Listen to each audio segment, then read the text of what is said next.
In this episode of Falmouth in Focus, we check in at a public safety training exercise in Falmouth, pick out a pumpkin at the Bourne Farm Pumpkin Day, and stop by the Falmouth Museums on the Green for an amazing homecoming. All this and much more on this episode of Falmouth in Focus.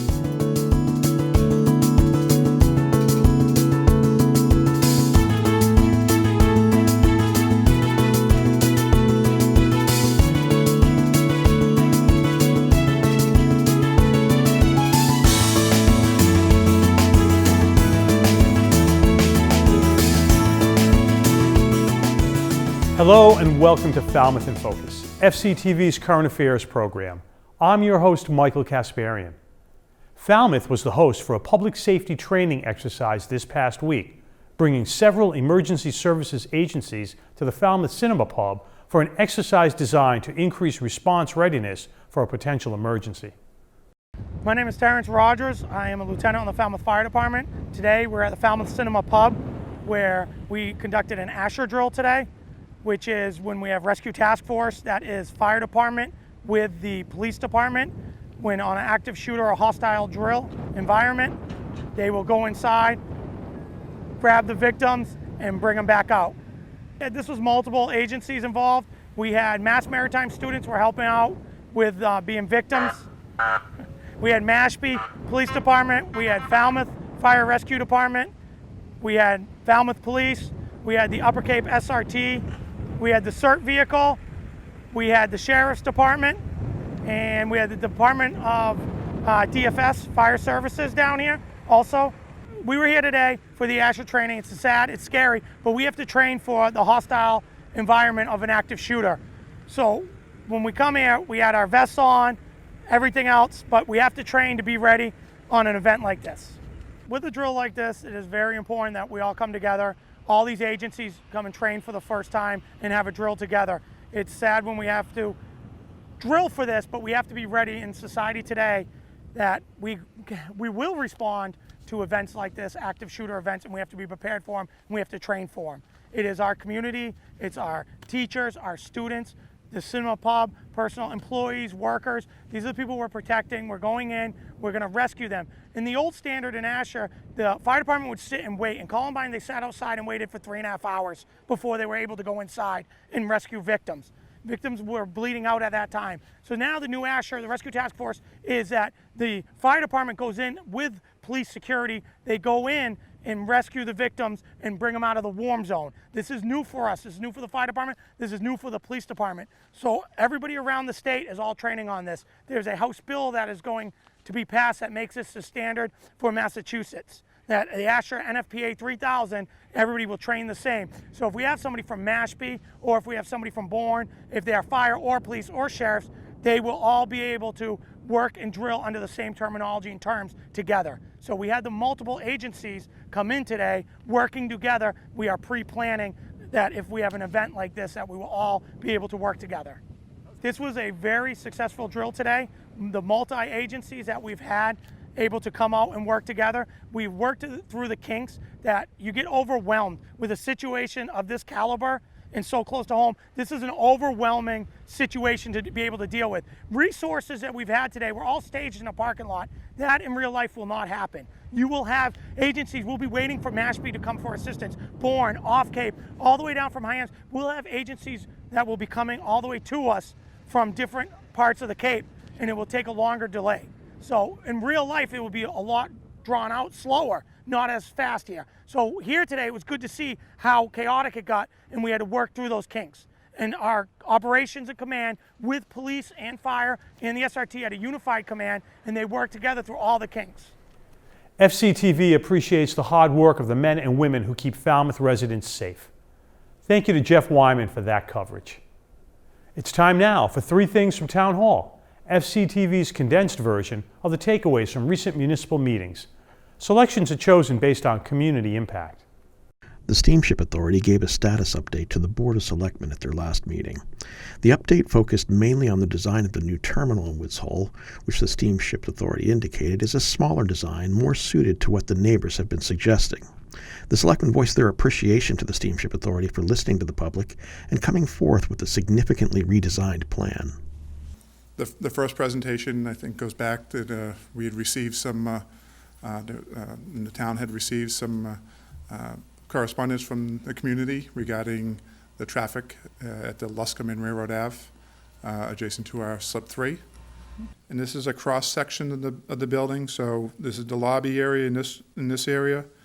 The mechanicals are going to be raised within the building. The building itself, as I said, base floor elevation will be 13 feet. It's required to be 17 feet, so we're going to be looking for a variance for that. The takeaway is just to, apply some of that methodology to some of those day-to-day problems, because those are the things, the quality of sort of life issues for folks that are living or working around this area that just build up. And we know you hear about it, we hear about it, and it sometimes undercuts some of the other good work that is taking place. Representatives from Republic Services, the company that has contracted for Falmouth Trash and Recycling curbside pickup, gave a brief update on their operations to the Board of Selectmen. Republic Services discussed their day-to-day operation in Falmouth and gave some detailed data about how much solid waste and recycling they collect in Falmouth. So folks still understand that recycling benefits us as taxpayers. Yep. Because at the end of the day, it's that bottom line savings. And it's still the right thing to do. Of course. So. But sometimes that doesn't motivate people. So if they're motivated just by Right. taxes, that's a good Right, thing right, to remind right, them. right. No, there's a financial benefit in town for it at this point. Yeah. The board also read the explanations for articles and voted recommendations for many of the articles heading to town meeting next month. Some of those included petitioner articles having to do with the plastic water bottle ban in Falmouth and usage of the old senior center building for veteran services. I guess one of the fun, and I've had discussions with some of the proponents for this article, but I don't understand why a room couldn't be set up in our senior center, which provides a lot more services to veterans, but still allows them to socialize together, if they choose to want to group together, but gives them far more support in my mind. And then I have the other question of maintenance of this building. Is this group going to be maintaining this building continuously? I know if we lease it to them, it's going to become their responsibility. To see the meetings in their entirety, check out Government Channel 15's program schedule at fctv.org. We're going to take a quick break to learn about an adoptable dog from Friends of Falmouth Dogs. And when we return, we'll pick some pumpkins at Bourne Farm. Stay with us. Korra is a sweet terrier mix who has a real zest for life. She weighs less than 30 pounds, so she's the perfect size for most homes on the Cape. She's also young, being less than 2 years old. She loves people, loves dogs, loves to be the center of attention. She would do well in a family environment where there are people around who can play with her and give her the exercise she needs. She does like to chase cats, so families with cats probably aren't a good match. If you think Korra is the perfect playmate for you, please come see her at the shelter or visit friendsofFalmouthDogs.org for more information. Welcome back. A little drizzle didn't dampen spirits at the 38th annual Pumpkin Day at Bourne Farm in West Falmouth over the holiday weekend. FCTV stopped by to capture the festivities. Well, today you are at a historic Bourne Farm, which is a property of Salt Pond Area's Bird Sanctuary. Bourne Farm is 1775 and consists of 49 acres, and we have Pumpkin Day rain or shine Saturday of every Columbus Day. It's an annual event for families. Many years you will see 3-4 generations here. And it's very exciting to see everybody come back, and we thank everybody for supporting Salt Pond, coming to the Bourne Farm Pumpkin Day, and all of the proceeds from today go back into Bourne Farm. We have hay rides. We do have pony rides today. We would have a free petting zoo. We have a lot of food vendors under the tent, so you can come out and have hot dogs, hamburgers, salads. We have a lot of hot coffee, hot cider, and then typically we would have the hay rides in the back. And we do have a policeman out on 28A to help with traffic getting in and out, and a wonderful Falmouth off-duty police officer on the grounds, which is great for children to be able to see the police in a wonderful setting like this. The event is for all ages. People come with their dogs on leashes, And we have a pumpkin patch. You weigh the pumpkins, and they're priced by weight. Many of the pumpkins are grown. Our wonderful land steward, Denny Williams, has a beautiful pumpkin patch that he tends to every year. He usually plants it in June, and we usually, it's a great crop most every year. And then we do bring a few pumpkins in to help out, because if it's not a really good growing season, we need a lot of pumpkins. And we bring in the small little sugar pumpkins, and the gourds, which everybody enjoys. Thanks to Bob Fenstermaker for that coverage. The Kerwin Murray Tour de Falmouth is a charity bike ride that supports the Falmouth Homeless Prevention Program, operated by the Falmouth Housing Corporation. The third annual event was held on October 6th, and we checked in with Kathleen Botello to learn more. I'm Kathleen Botello. I'm tenant relations for the Falmouth Housing Corporation. So the Kerwin Murray Tour de Falmouth was started for Peter Kerwin, who is director of the Falmouth Human Services in Falmouth, and Bob Murray, who is president and director of the Falmouth Housing Corporation. All proceeds go to the Falmouth Homeless Prevention Program, which keeps people housed in the town of Falmouth. Kerwin Murray Tour de Falmouth is 29 miles. It goes along the beautiful shore route of Falmouth through Hatchville, 28A, Woods Hole, and back to Surf Drive Beach. This year there was 82 riders, all kinds of people from all ages, from 15 years old. This year we had a 78-year-old ride the whole 30 miles. It's $50 per rider.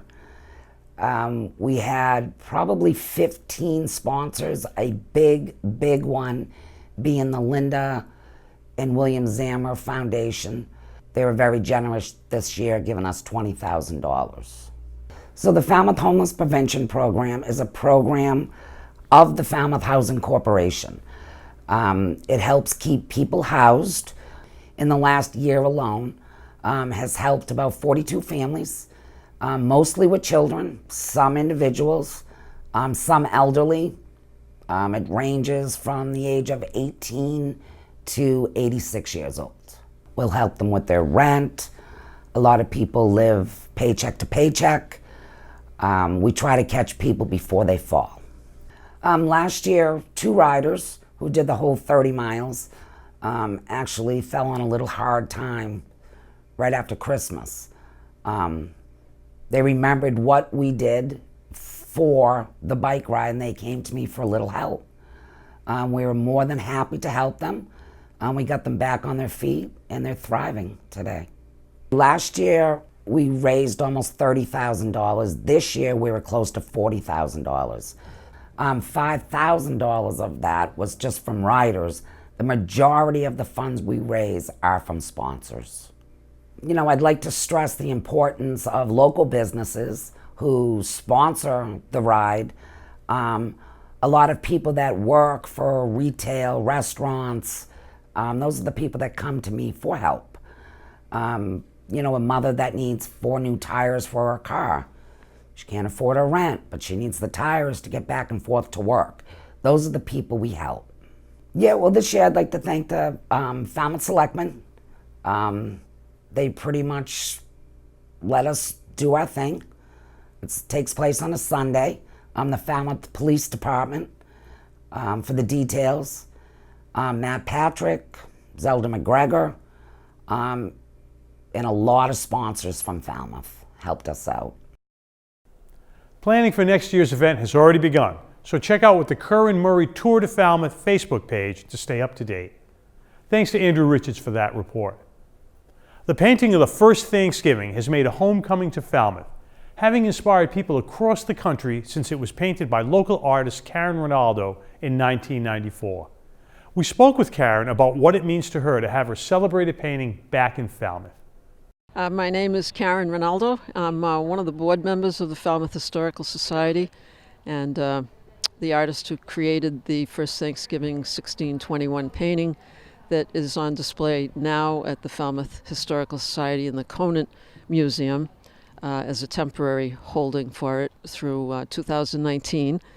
A new room will be built for it in 2020 and open to the public at that time. But the public is also invited to come through and view the campus and all the good things going on here at Falmouth Historical Society. We're very excited to be debuting Kerwin painting, The First Thanksgiving 1621. We know it's been on exhibit in Plymouth, but it's never been on exhibit in Falmouth. And it's kind of exciting to know that the artist who created it also lives in the town. So for us, this is a way we can give back to the town, to the region, the painting was literally, quote unquote, a gift to the nation, and they were gracious enough to loan it to us until 2022.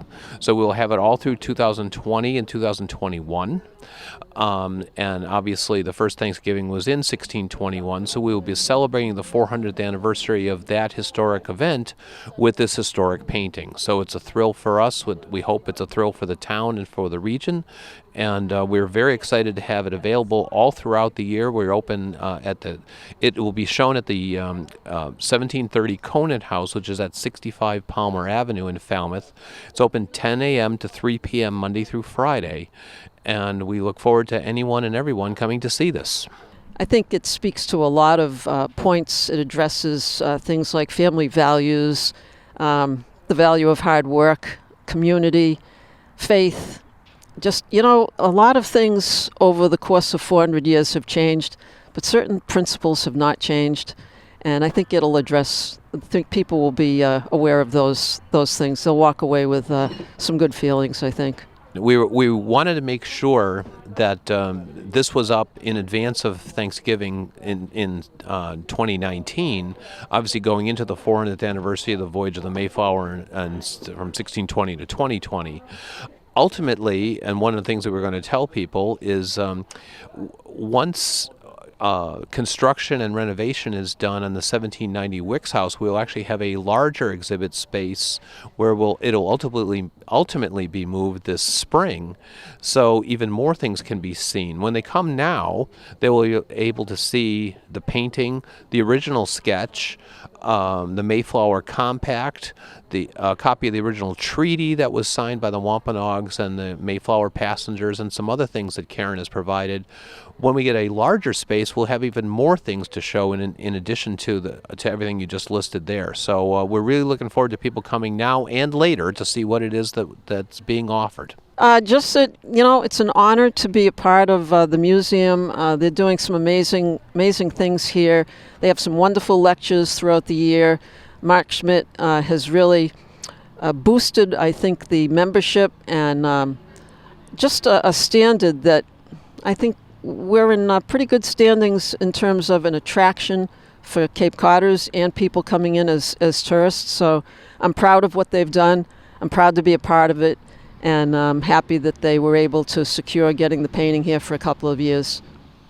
The painting can be seen at the museums on the Green until it goes back to Plymouth in 2021. Thanks to Alan Russell for that piece. We're going to take a quick break, but when we return, we'll go fishing for shark with Ryan Collins. Stay with us. Hi, I'm Lee Geisiger. And I'm Gary Vacon. Gary and I are both board members of the Woods Hole Theater Company. Since 1974, the Woods Hole Theater Company's mission is to inspire audiences through the magic of the arts. We are a non-profit theater company engaging the community with affordable, original, and local entertainment year-round. We call the Woods Hole Community Hall home. If you're not already a member, you should consider doing so by going to woodsholetheater.org. Becoming a member of the Woods Hole Theater Company is more than receiving discounts to shows and being the first to know about special events. It's also a way to support your local theater. We could not do it without you. So we're here to tell you about what's going on at the Woods Hole Theater Company.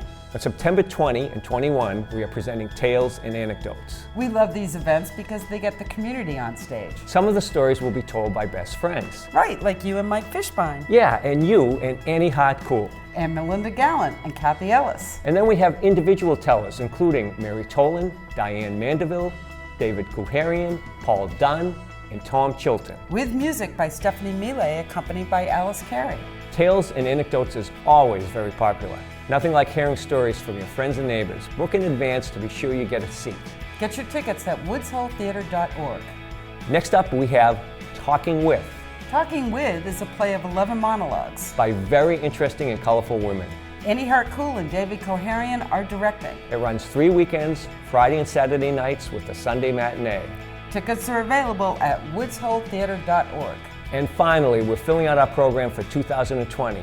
We have some big plans, but we're also interested in your ideas. We are soliciting proposals from directors. For 2020, the submission deadline is November 30th. For details, go to woodsholetheater.org. We hope you will join us at one of our performances, but even better, Join our production team or participate on stage. Your support means everything to us. we are the Woods Hole Theater Company. The little theater company that could. Welcome back. It's now time for our fishing report from Ryan Collins of My Fishing Cape Cod. This week, we hop on board as Ryan goes fishing in Woods Hole and helps a fellow angler reel in a brown shark. Yeah, he's that way now. Okay. How long you had him on? Oh, at least 20 minutes. Back up that way. Okay. Yeah, keep backing up right on the fish. So I can get some line in. Yep. This is like the wicked tuna, you know. You watch the wicked tuna? Of course. You do? Of course. From Marciano. Yeah? I went out with him just a couple of, well, a month ago. Well, more, almost 2 months. July. About 500 pounds.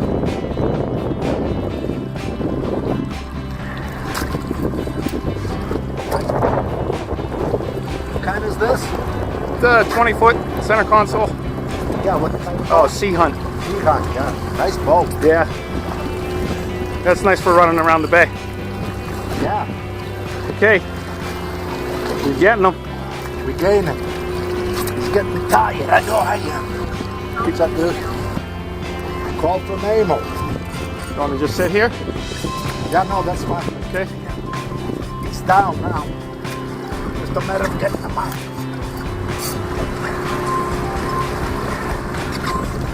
Yeah, he's straight up and down now. Yeah.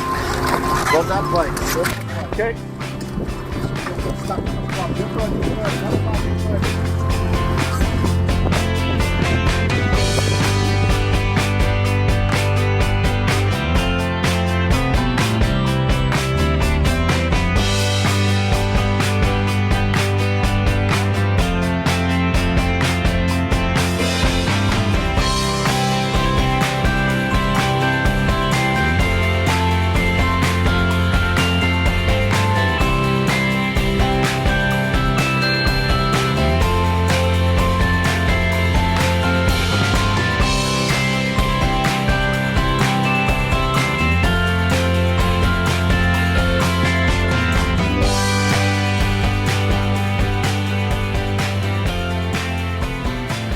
I just do a,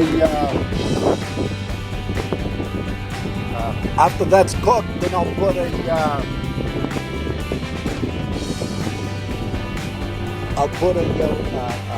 chopped onion and chopped tomato and some parsley.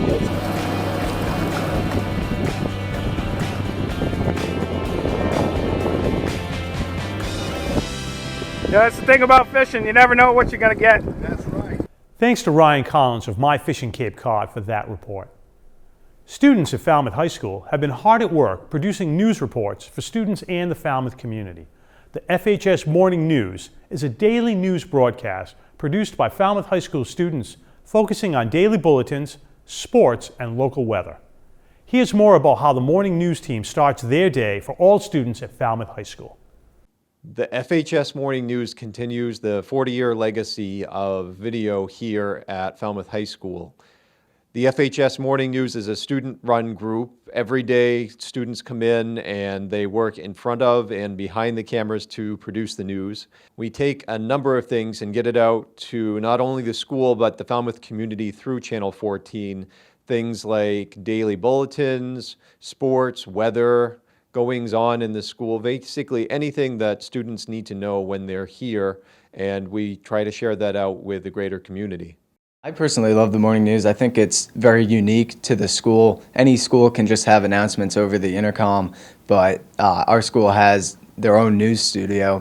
Directing is like the best job out of all of them here. It's a job like no other. You know, you pick the camera shots, you make sure that the show goes on, and it's honestly what keeps me coming back. I love directing. It is so much fun, and if I could do it every day, I absolutely would.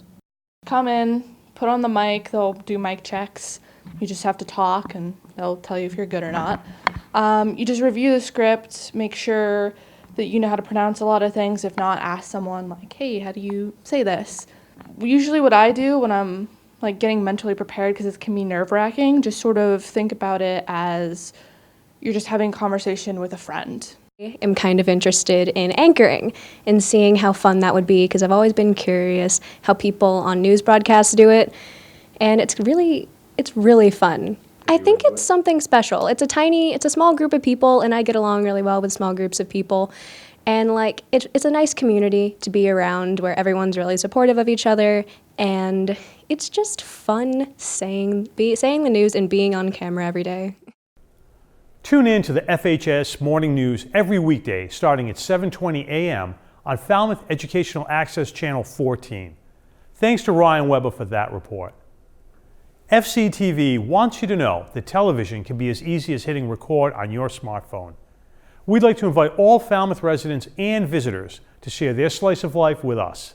Email us your photos and videos or upload them to Facebook, Twitter, or Instagram using the hashtag MyFalmouth or Falmouth in Focus to be featured on the show. Thank you to our most recent contributors. We leave you now with the sights and sounds of a recent Falmouth High School football game. Thank you for watching Falmouth in Focus. We'll see you next time. Just outside the 10-yard line, 2nd and goal for the Clippers.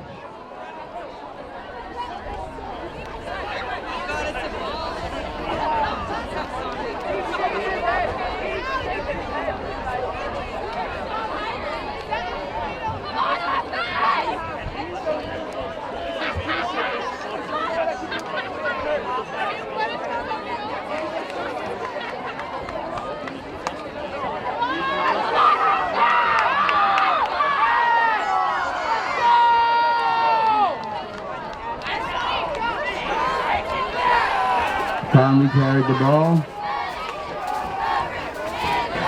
It will be 3rd and goal. Waiting to see where they mark the ball. It appears to be at the 2-yard line.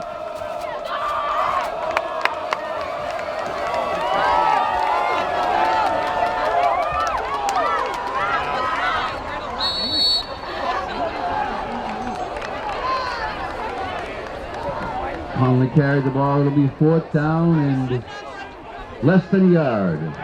4th down and less than a yard for the Clippers.